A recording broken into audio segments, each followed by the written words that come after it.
¿Qué lectura has hecho tú sobre los acontecimientos del 7 de octubre del 2023, donde un grupo terrorista denominado Hamas invadió territorio de Estado israelí, abrió fuego contra civiles en un festival de música electrónica, israelíes en asentamientos conocidos como kibbutz? Se enfrentó a guardias fronterizos y tropas regulares del ejército israelí, dando de baja a un total aproximado de 1.200 personas y también convirtiendo en rehenes a más de 200 de ellos, entre estos varios extranjeros. Creo que entenderíamos que con este evento hubo un apoyo unánime de la comunidad internacional hacia Israel. Y esto es sencillo. El horror del terrorismo es verdaderamente sensible. Y, por ejemplo, en el caso de nosotros los salvadoreños, nosotros sabemos lo que es tener grupos terroristas adentro. Primero con el FMLN, segundo con las pandillas, y que nos han quitado la tranquilidad, que nos ha causado tanto luto y tanto sufrimiento.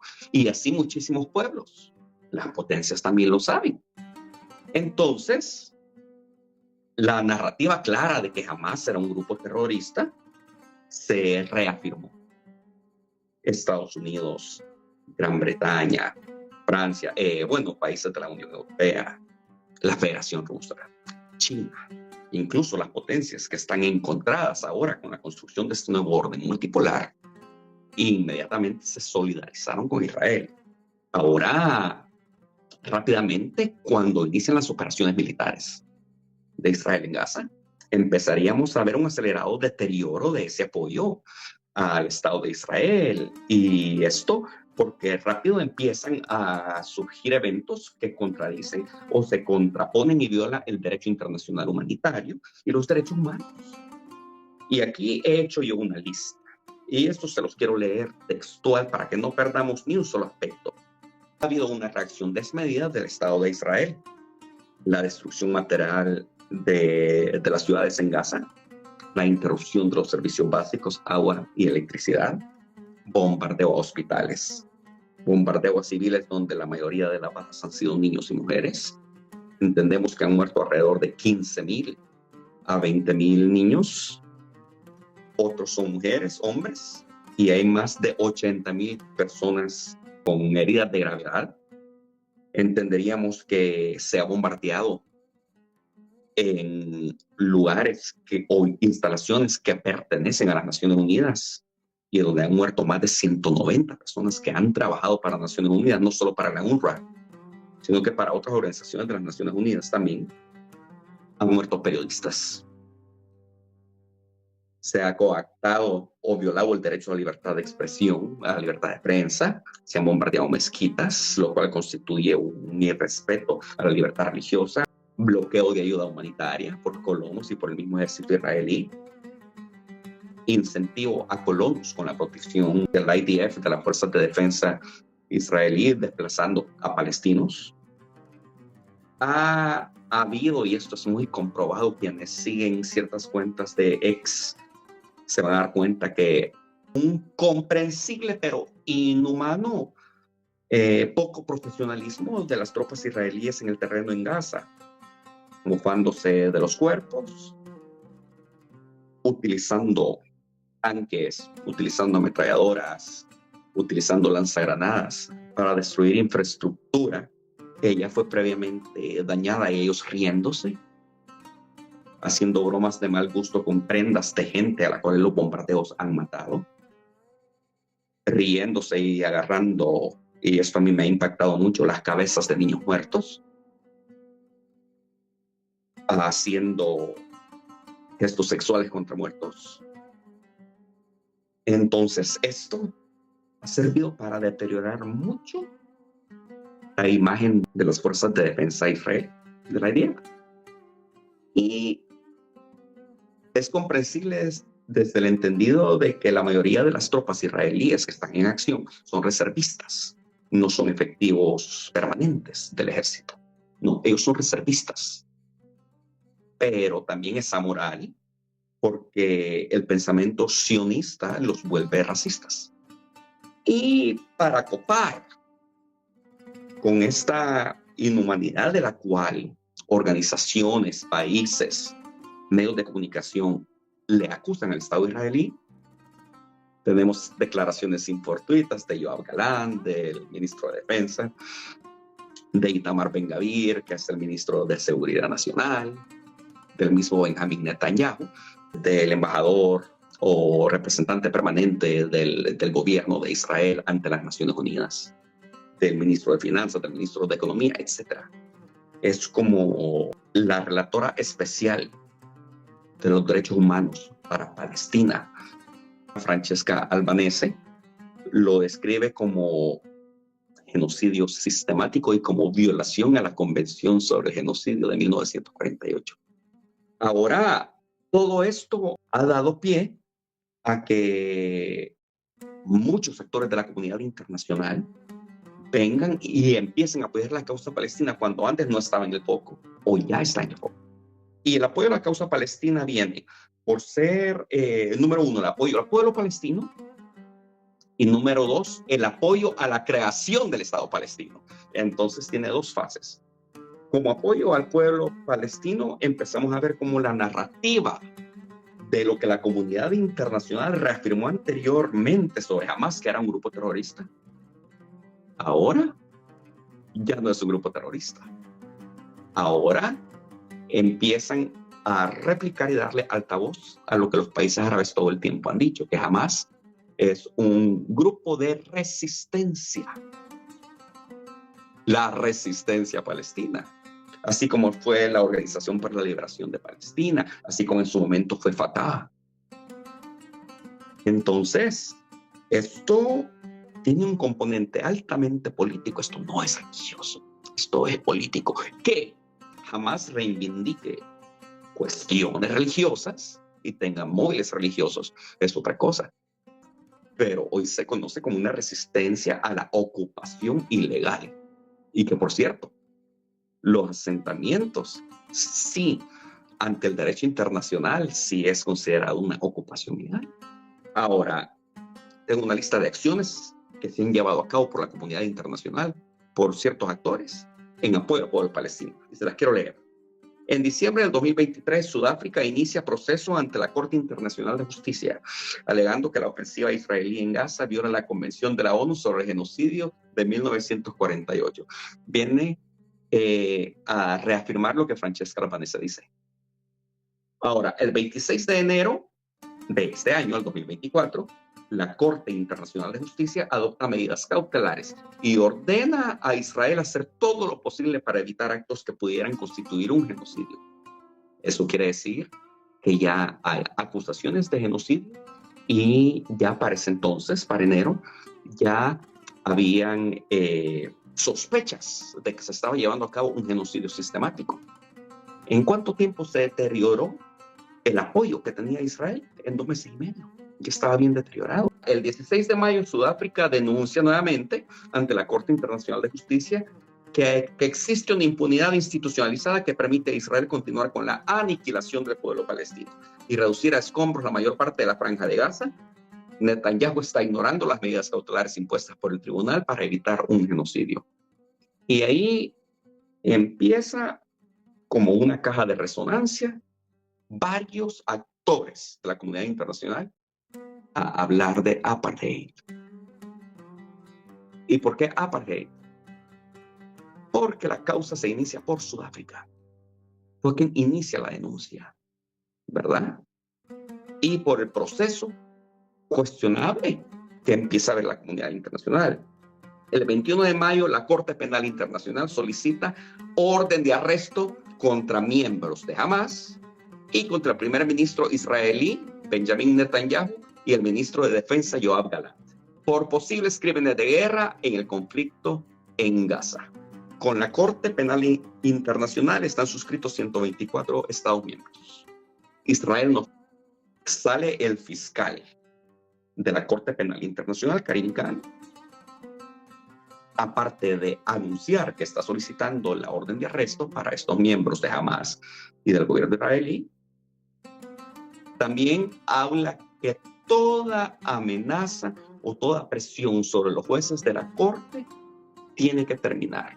Y posteriormente conoceríamos que el ex jefe del Mossad personalmente había hecho una llamada de amenaza diplomática a una jueza de apellido Bensouda, que es una jueza, no recuerdo su descendencia, pero es africana, de un país africano, y que tenía más de 10 años de estar a través del Mossad interfiriendo y tratando de influenciar investigaciones dentro de la Corte Penal Internacional, que, valga la redundancia, es una organización judicial sumamente corrupta. Esto sí también lo tenemos que aclarar, porque la verdad es un arma política que Occidente creó para contrarrestar a la Unión Soviética, a los rusos, y para manipular los estados africanos a través de la justicia. Esa es la verdad. El 24 de mayo, ahora la Corte Internacional de Justicia, no la Corte Penal Internacional, que son dos cosas distintas, no nos confundamos, emite una resolución que ordena al Estado de Israel el cese inmediato de su ofensiva en Rafah ante el riesgo de genocidio. Ahora veríamos que el apoyo que el gobierno de Joe Biden estaba dando a un inicio al Estado de Israel se estanca. ¿Por qué? Porque no solo el gobierno de Biden y los demócratas empiezan a pensar en función política por su campaña electoral y los costes que van a tener, sino que también sienten la presión de la comunidad internacional. Entonces, el gobierno de Estados Unidos y Joe Biden se encuentra en un dilema moral y se encuentra en la situación difícil de que tienen que cumplirle al lobby israelí. Ya vamos a hablar posteriormente de eso. México, Colombia, Nicaragua, Libia, Chile, España y países como Bélgica empiezan a sumarse, no a la demanda de Sudáfrica, sino que se empiezan a sumar en apoyo a ella, que es algo distinto. Una cosa es la demanda o la denuncia como tal, y otra cosa es el apoyo para que la denuncia prospere, que eso ya es más fuerza diplomática. Movimientos de académicos, y entre ellos académicos muy prestigiosos, como el profesor Filkenstein, el historiador Ilan Pappé. Estamos hablando del profesor John Mearsheimer, que yo lo veo muy seguido, el economista Jeffrey Sachs, que es una institución en las Naciones Unidas. Empiezan a hablar del tema. Ha sistematizado el proceso de genocidio que Israel está llevando a cabo. Filkenstein ha hablado de factores históricos que no se conocían. Ilan Pappé ha hecho su parte. Jeffrey Sachs ha hablado sobre lo corrupto que es el gobierno estadounidense con el lobby. También John Mearsheimer tiene un libro que se llama El lobby israelí y la política exterior de Estados Unidos, que yo le recomiendo que lo lean. Ahora, veríamos que hay también apoyo militar por parte de los rebeldes hutíes en Yemen y por parte del ala militar de Hezbollah del Líbano. Y lo último, la Organización de las Naciones Unidas agrega al Estado de Israel y a Hamás a la lista de la vergüenza por violar los derechos humanos de la niñez. Respecto al apoyo de la creación del Estado palestino, hace poco en la Asamblea General de las Naciones Unidas se emitió una resolución con 143 votos a favor, 9 en contra, 25 abstenciones, de ampliar los derechos del pueblo palestino, no solo en la organización, sino que calificando al Estado palestino para ser miembro pleno de la Organización de las Naciones Unidas. Y le pide al Consejo de Seguridad de las Naciones Unidas que reconsidere la decisión de la creación del Estado y la membresía plena en ese foro supranacional. Y junto a esto empiezan las voces europeas, voces en Estados Unidos y voces en países del sur global, incluso China, a apoyar el concepto de creación de dos estados, el Estado de Israel y el Estado palestino, a lo cual Estados Unidos e Israel se oponen. Tal vez a manera de hacer una lectura política de toda esta lista de acontecimientos, de apoyos y desapoyos, a mi manera de ver, Benjamín Netanyahu ha caído en su propia trampa. Y eso yo lo dije desde un inicio, desde que vi lo que estaba sucediendo. El gobierno de Netanyahu es un gobierno sionista, es un gobierno nacionalista que se opone al globalismo internacional. Por eso es que tiene el apoyo de partidos y gobiernos también nacionalistas que se oponen al globalismo internacional. Y el tema propio del poder del lobby israelí lo hizo creer a él que él podía llevar a cabo una operación militar sin problemas y sin críticas de la comunidad internacional. Más no se dio cuenta que lo que verdaderamente estaba sucediendo es que la izquierda se estaba montando en la causa palestina. Los gobiernos, las organizaciones y los medios de comunicación y los actores políticos importantes en el mundo que son progresistas, globalistas, se montan sobre la causa palestina. Por lo tanto, esto ha venido a dañar el plan de Benjamín Netanyahu y hoy yo consideraría que están aprietos. Por un lado, Benjamín Netanyahu, que no tenía la capacidad inicial de crear gobierno o conformar gobierno, vamos a entender que Israel tiene un sistema en el cual se elige a un ministro y se elige a un presidente. Que por cierto, el presidente ahorita es Yitzhak Herzog, si no me equivoco, sí, y el primer ministro es Benjamín Netanyahu. Su sistema no es presidencial. Por lo tanto, al no poder formar gobierno, los acontecimientos del 7 de octubre lograron que él pudiera crear un gabinete de emergencia y formó gobierno. Tanto con Yoav Gallant de un partido, como de Benny Gantz de otro partido. Y su partido, entonces se crea la coalición.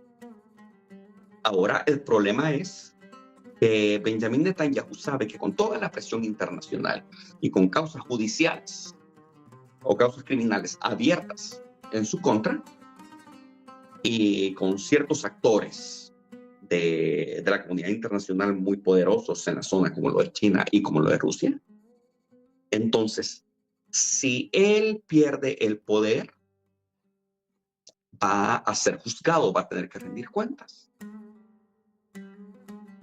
¿Y cómo puede perder el poder? Si la guerra finaliza. Mientras la guerra no finalice, todo sigue igual.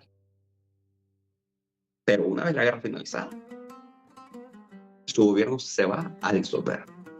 Entonces él va a ser expuesto ante la justicia. Y hay presiones internas para que él dimita. Por eso es que es acusado por Benny Gantz, que renunció ayer. Él era ministro del gabinete de guerra. Lo acusó de no querer terminar la guerra y de no querer rescatar a los rehenes solo por su subsistencia política. Y él ya había amenazado a Benjamín Netanyahu hace 20 días. Y lo hizo. Entonces hoy su coalición se está empezando a resquebrajar.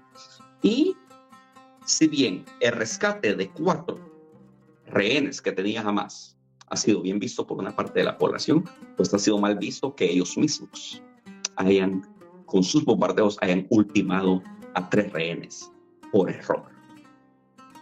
Y nadie quiere que a sus hijos o a sus seres queridos por error los vayan a matar. Quieren que se negocie la paz y la entrega de rehenes. Y Benjamín Netanyahu se acaba de pronunciar en contra del plan de cese al fuego temporal que presentó Joe Biden. Hay algo bien importante. A nivel religioso, el judaísmo está bastante fraccionado. Tenemos a los judíos ortodoxos, a los ultraortodoxos, tenemos a los laicos, tenemos a los cristianos. Están divididos.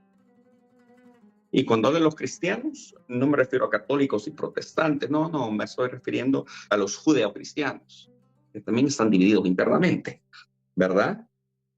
Ahora, tenemos que entender de que ningún primer ministro israelí ha apoyado la creación de 2 estados.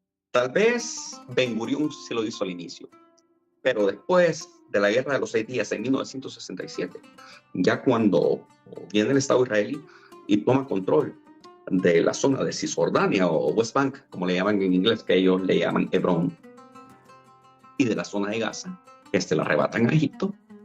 Entonces, desde ese entonces, el gobierno israelí empieza a construir asentamientos en las tierras palestinas que ya fueron tomadas en la guerra y que ellos consideran que pertenecen al Estado israelí. Entonces, ahora, si negocian la creación del Estado palestino, toda esta gente tiene que salirse. Ya lo hicieron en 2006. No funcionó. El conflicto no se detuvo ahí. Por lo tanto, también, si se le da el estatus de Estado al pueblo palestino, es sujeto de derecho internacional. Y si es sujeto de derecho internacional, cualquier incursión que el ejército israelí o el Estado israelí realice sería violentar su soberanía nacional, sería violar el derecho internacional.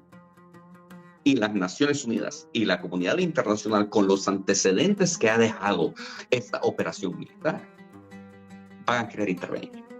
Entonces complica políticamente y diplomáticamente al Estado de Israel. Y además de que la creación de un Estado palestino significaría para el Estado de Israel un flujo de dinero y un flujo de compensación también. Con lo cual, lo más probable es que Hamás se va a rearmar, o a aquellos ciudadanos palestinos cuyos seres queridos resultaron heridos o ultimados por el ejército israelí y el Estado israelí en este conflicto de 8 meses, van a crear otro grupo que para Occidente va a volver a ser un grupo terrorista, y para ellos también un grupo terrorista, pero para el mundo árabe y para el pueblo palestino va a ser un grupo de resistencia. Entonces es un círculo vicioso que, lejos de beneficiar a Israel, va a resultar contraproducente. Así es como yo lo veo, y yo creo que con seguridad los gobiernos israelíes así es como lo han visto, y el gobierno estadounidense también. Algo importante y que es algo muy serio: todo este conflicto no solo ha deteriorado la imagen del Estado israelí, que sí está bien deteriorada. Ya Israel ya nunca más va a ser visto con el respeto y admiración que fue visto anteriormente. No, ya no se puede, y esa es una realidad. Estados Unidos se ha deteriorado. Conflictos internos muy fuertes. Tenemos ciudadanos, tenemos grupos de todo tipo, hasta el lobby LGTBQI apoyando a los palestinos, aunque contradigan los principios de su religión, ¿verdad? Si supieran lo que les sucedería en un estado musulmán por tener otra orientación sexual, probablemente no lo harían. Eso es que para mí es una aberración mental, el hecho de que estén apoyando algo que está en contra de ellos. Eso es un error táctico, pero lo están haciendo por el aspecto moral, y es comprensible. Estudiantes, las acampadas estudiantiles que se están levantando, profesores que les están ayudando a levantarse en contra de ese apoyo que tanto el Partido Demócrata como el Partido Republicano le están dando al Estado de Israel, al punto de que el congresista Mike Johnson reúne a muchísimos congresistas, incluyendo este señor de la guerra, Lindsey Graham, ¿verdad? Que siempre ha sido un guerrerista. También Nikki Haley, que todos la conocemos. Personas que han amenazado de manera pública a la Corte Penal Internacional con sanciones. Entonces, ¿cómo está la cosa? Que utilizan a la Corte Penal Internacional y la legitiman por la masacre de Bucha, que ha sido perpetrada por los rusos a ojo de sus investigadores, que todavía no sabemos si es cierto o no.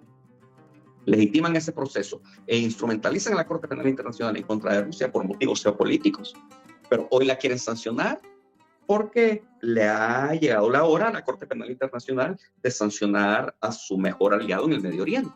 Entonces, ¿en qué estamos? Esto deslegitima a la clase política y la imagen de Estados Unidos ante la comunidad internacional. Ya no solo tenemos al Estado de Israel deslegitimado con una imagen manchada, sino que hoy ya tenemos también a Estados Unidos.